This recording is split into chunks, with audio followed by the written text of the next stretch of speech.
Assalamualaikum warahmatullahi wabarakatuh. Perkenalkan, nama saya Ina Salwa dengan 3 digit nomor pokok mahasiswa 015. Pada kesempatan kali ini, saya akan mempresentasikan mengenai biografi dari salah satu tokoh teori belajar bahasa, yaitu Ivan Pavlov. Dan apa saja teori yang disumbangkan oleh Ivan Pavlov dalam pembelajaran bahasa. Untuk mengetahui hal itu, mari kita simak pembahasan berikut ini. Di sini saya akan menjelaskan terlebih dahulu mengenai biografi dari Ivan Pavlov. Ivan Petrovich Pavlov lahir pada tanggal 14 September 1849 di Ryazan, Rusia. Ia berasal dari keluarga pendeta. Awalnya Pavlov diarahkan untuk mengikuti pendidikan teologi, namun semuanya berubah setelah ia membaca karya ilmiah tentang refleks dan sistem saraf. Dari sinilah Pavlov memutuskan untuk mendalami ilmu fisiologi dan meninggalkan jalur kependetaan. Pavlov kemudian menempuh pendidikan di Universitas Saint Petersburg dan Akademi Kedokteran Militer. Setelah lulus, ia bekerja sebagai peneliti fisiologi, terutama mempelajari sistem pencernaan dan fungsi organ tubuh. Atas kontribusinya dalam penelitian fisiologi pencernaan, Pavlov dianugerahi penghargaan Nobel pada tahun 1904.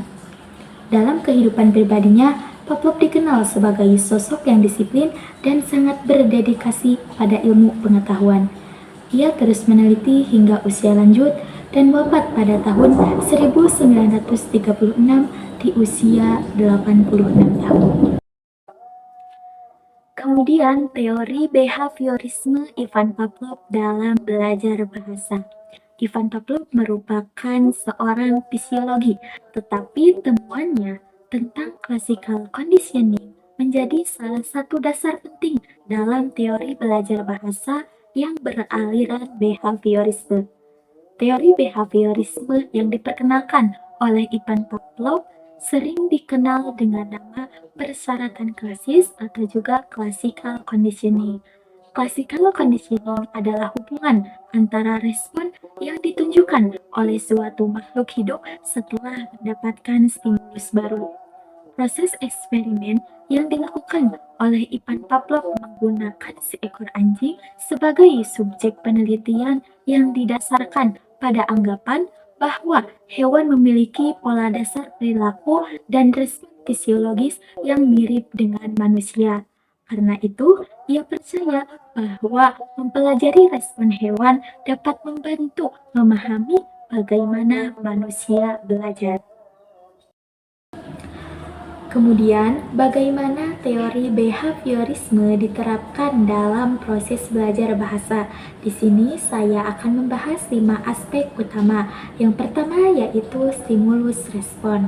Dalam pandangan behaviorisme, belajar terjadi ketika peserta didik menerima rangsangan lalu memberikan respon yang dapat diamati. Yang kedua yaitu pembentukan kebiasaan. Teori behaviorisme menekankan bahwa penguatan bahasa diperoleh melalui latihan yang terus-menerus. Yang ketiga yaitu pengkondisian klasik. Konsep ini menjelaskan bahwa respon tertentu dapat muncul secara otomatis karena adanya asosiasi berulang antara stimulus dan juga perilaku.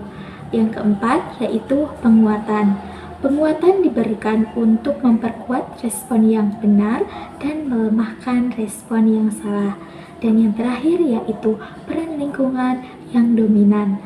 Dalam behaviorisme, lingkungan dianggap sebagai faktor utama dalam perkembangan bahasa. Kemudian, contoh teori behaviorisme ketika diterapkan dalam proses belajar bahasa. Yang pertama yaitu dengan drilling atau berulang dalam pembentukan kalimat. Misalnya, seorang guru mengatakan kalimat I am reading a book. Kemudian, siswa mengulanginya berkali-kali hingga benar. Yang kedua yaitu pembelajaran kosakata menggunakan media audiovisual. Misalnya, seorang guru menampilkan gambar sebuah apel dan memutar audio yang mengucapkan kata apple. Kemudian, siswa meniru ucapan tersebut atau menuliskannya sebagai bentuk respon. Yang ketiga yaitu latihan penggantian kata. Contohnya, seorang guru mengatakan kalimat I am reading a book, kemudian memberi kata pengganti seperti ladle, dan siswa kemudian merespon dengan membuat kalimat baru yaitu I am reading a letter. Adapun untuk kelebihan dan kekurangan dari teori behaviorisme, untuk kelebihannya yang pertama, pembelajaran terstruktur dan sistematis. Yang kedua, efektif untuk pembentukan kebiasaan bahasa. Yang ketiga, mudah diterapkan di kelas. Yang keempat, hasil cepat terlihat.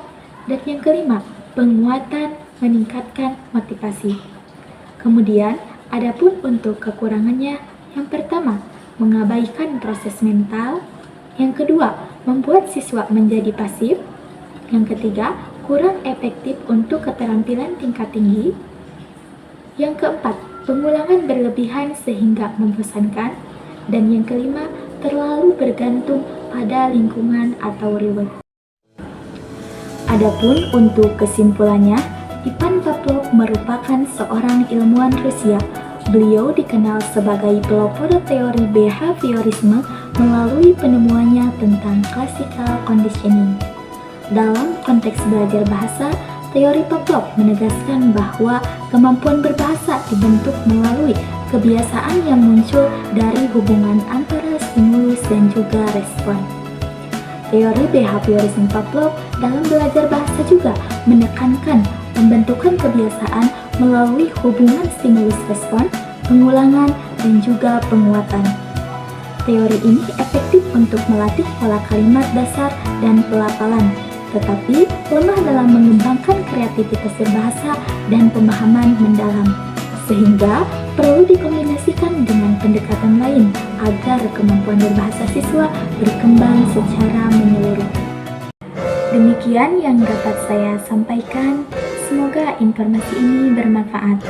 Mohon maaf apabila ada kesalahan saat proses penyampaiannya. Wassalamualaikum warahmatullahi wabarakatuh.